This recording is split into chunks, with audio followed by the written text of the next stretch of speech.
See the pattern. Steer the course. Welcome to Pattern Notes. Today, we decode why some couples are sleeping apart and why it doesn't necessarily mean they're growing apart. It's 11:47 p.m. She goes to bed. He stays in the living room for another hour. Not because they're angry, not because they've had a fight, not because one of them has secretly fallen out of love. He just gets up earlier. She sleeps lightly. He snores. She needs the room cold. He is always freezing. He reads until midnight. She needs darkness at 10. And after months of waking each other up, they finally make a decision that sounds at first almost absurd. They stop sleeping together. 2 bedrooms, 2 alarms, 2 different blankets, and, apparently, 1 marriage. We tend to hear a sentence like that and immediately fill in the missing story. Something must be wrong. Maybe they're unhappy. Maybe they're drifting apart. Maybe this is the beginning of the end. But that isn't necessarily what is happening.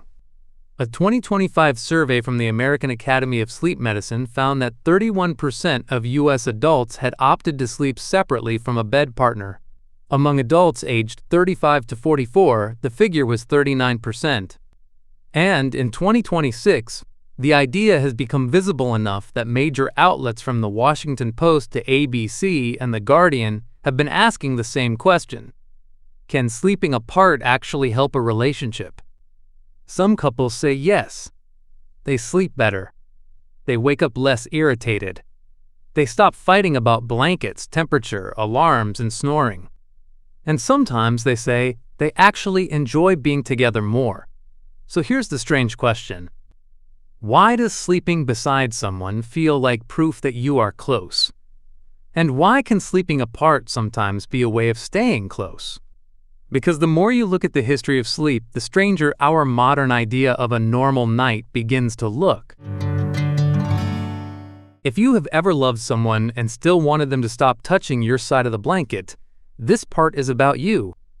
If you've ever woken up because someone was snoring, if you've ever gone to bed at 10 while the person you live with stays awake until 1, if you've ever stared at the ceiling because your partner's alarm goes off an hour before yours, none of this sounds particularly romantic.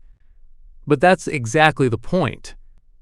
We have somehow taken one of the most basic biological activities we perform, sleeping, and turned the way we do it into a measurement of our relationship.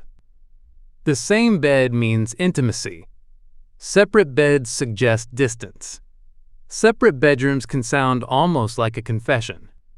But sleep doesn't care about any of that. Your nervous system doesn't know whether the person beside you is your soulmate.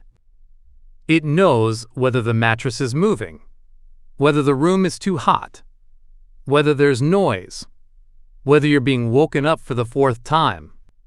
And this creates a strange conflict in modern relationships. We have one system asking, "Are we close enough?" and another asking, "Can I please sleep?"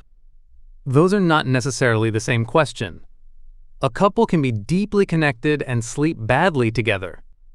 And a couple can sleep separately and still build an intimate life. That doesn't mean separate bedrooms are automatically a good idea. Sometimes sleeping apart can reflect emotional distance. Sometimes it can solve a practical problem. And sometimes it can do both. The important thing is that the sleeping arrangement itself doesn't tell us the whole story. The reason behind it does. And that's where this becomes more interesting than a story about beds. Because we've attached a social meaning to the bed that biology never required. And that meaning has a history. Here's something we rarely question. When we imagine a couple in love, what do we picture? Usually 2 people. 1 bedroom, 1 bed. 1 shared night. It feels almost universal. But sleep isn't just biology. It's culture. Researchers who study sleep across cultures have found that culture influences not only how much people sleep, but where they sleep, how they sleep, when they sleep, and with whom they sleep. The sleeping space can be private or shared. It can belong to one person or to a household.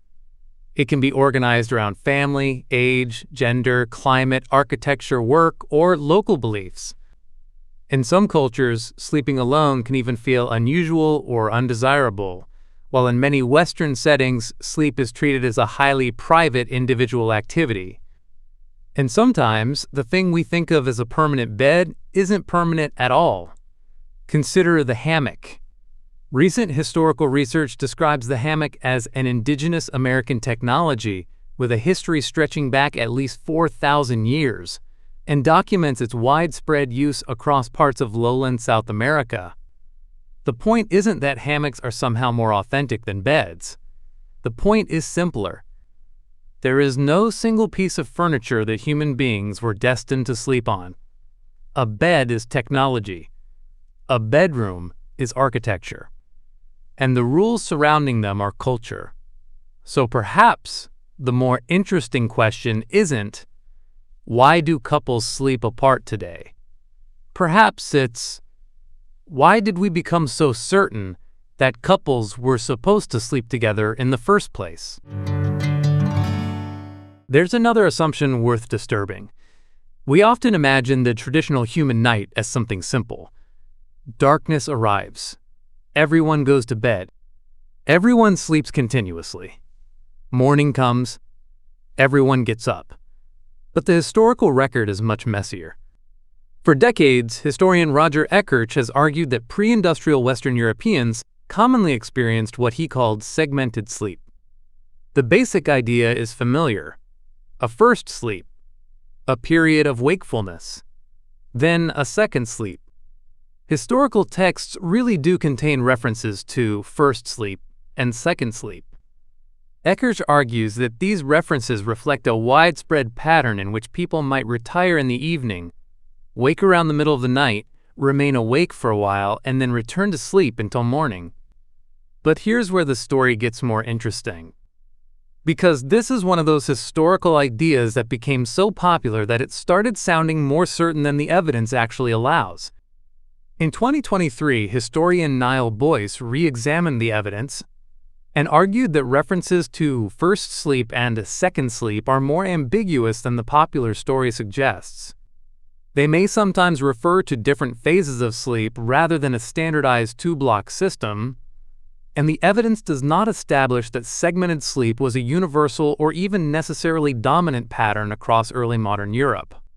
Eckerch responded in 2024, defending his interpretation and arguing that the broader evidence still supports the predominance of segmented sleep in pre-industrial Western Europe. So no, we shouldn't tell you.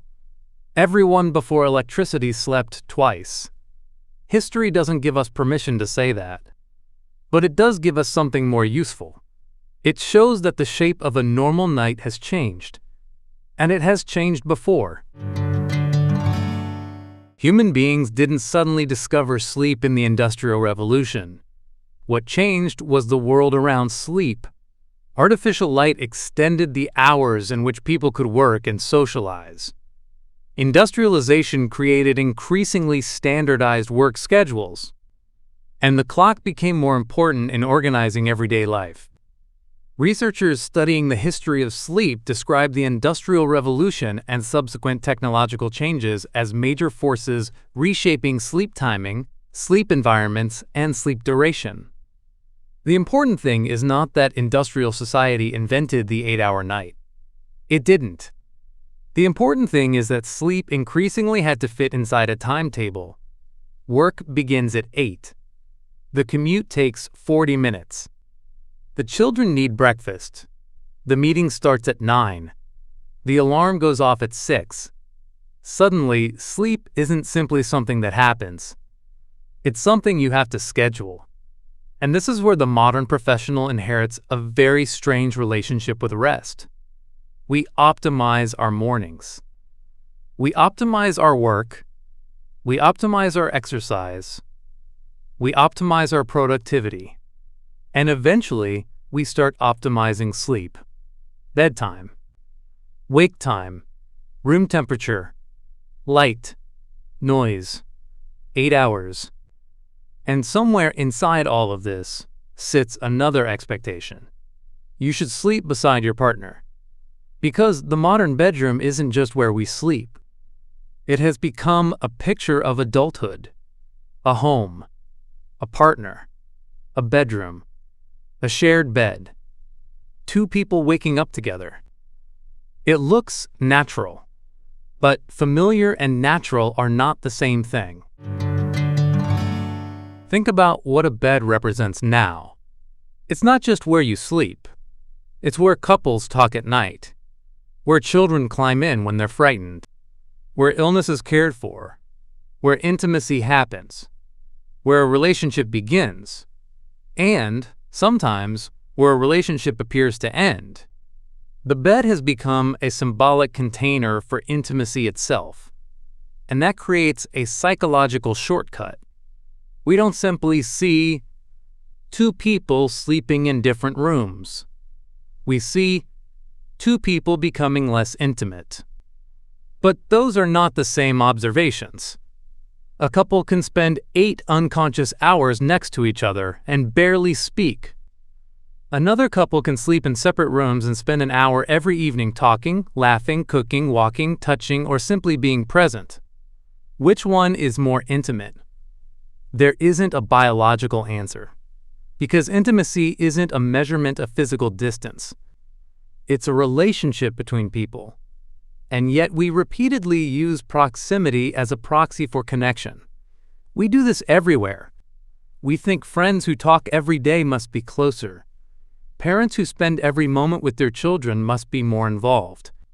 Co-workers who stay late must be more committed. People who respond immediately must care more. More time, more proximity, more visible effort, more love. But sometimes, more isn't more. Sometimes it's just more visible. This is why the phrase sleep divorce is so interesting. Because the phrase itself contains the contradiction. Sleep. Divorce. Two words that should have almost nothing to do with each other. And yet they have become connected because we've attached the sleeping arrangement to the emotional relationship. But the couples actually doing this may be dealing with something much less dramatic. One person snores. One person wakes easily. One is a night owl. The other is an early bird. One needs the room cold. The other needs warmth. One works shifts. The other starts work at 7. Sometimes the solution is simple. 2 blankets, a larger bed, a different mattress, a medical evaluation for a possible sleep disorder. And sometimes, after all of that, the simplest solution is 2 rooms. The Washington Post's 2026 reporting includes couples who describe separate sleeping as transformative for their sleep and relationship, while sleep physicians and therapists interviewed for the story emphasize that separate sleeping does not inherently signal relationship trouble. But here's the important qualification. Sleeping apart is not automatically healthy either. A 2026 Vogue essay described a marriage in which separate sleeping eventually became part of a much more complicated story of emotional distance. So the bedroom itself isn't the answer. The meaning behind the bedroom is. And that changes the question completely. Instead of asking, "Do you sleep together?" we should ask, "Why do you sleep together?" And, "Why don't you?" Most of the rules that shape adult life are not rules we consciously chose. They arrive disguised as normal. A successful person should work hard. A good employee should always be available. A good parent should always be present. A loving couple should share a bed. A healthy adult should sleep 8 hours. And because everyone around us seems to follow these patterns, we stop noticing that they're patterns at all. That's what social norms are particularly good at. They disappear. They become invisible until someone does something differently. Then suddenly the difference looks like a problem. Separate bedrooms become suspicious. A A 4-day workweek sounds lazy. Working remotely sounds antisocial. Taking a long lunch sounds unproductive. Turning off notifications sounds irresponsible. We often mistake deviation from the norm for evidence of failure. And perhaps that's the deeper reason sleep divorce sounds so provocative. It isn't really threatening sleep. It's threatening a picture of what intimacy is supposed to look like. Because if a loving couple can sleep in separate rooms, then the shared bed was never the proof we thought it was. It was just one possible expression of closeness. This is why the history of sleep matters. Not because we need to return to some imaginary ancient lifestyle. Not because segmented sleep was secretly better. Not because everyone should start sleeping in hammocks. And certainly not because every couple should move into separate bedrooms. The lesson is simpler. Human beings have always adapted the shape of daily life to the conditions around them. Our sleep changes with technology, with architecture, with work, with family, with culture, and with the needs of the people sharing our lives. The arrangement changes. The need underneath it remains. Rest, safety, connection, a sense that there is someone you belong to. Maybe intimacy was never about being physically close every minute. Maybe it was about knowing that you could move away and still come back. Because there is something strange about relationships. The strongest ones don't necessarily eliminate distance. They make distance safe. You can close the door. You can have an evening alone. You can sleep in another room. You can have a life that is not completely synchronized with another person's. And still, you know where you stand. So perhaps the strange thing isn't that some couples are sleeping apart. Perhaps the strange thing is how quickly we interpret distance as disconnection. We have spent much of modern life making everything measurable. Time, productivity, responsiveness, efficiency, even intimacy. How often did you call? How quickly did you reply? How many nights did you sleep beside each other? How much time did you spend together? But some things become less meaningful when we turn them into measurements. Maybe love doesn't require constant proximity. Maybe closeness isn't measured by how little space exists between two people. Maybe sometimes protecting the space between two people is what allows them to remain close.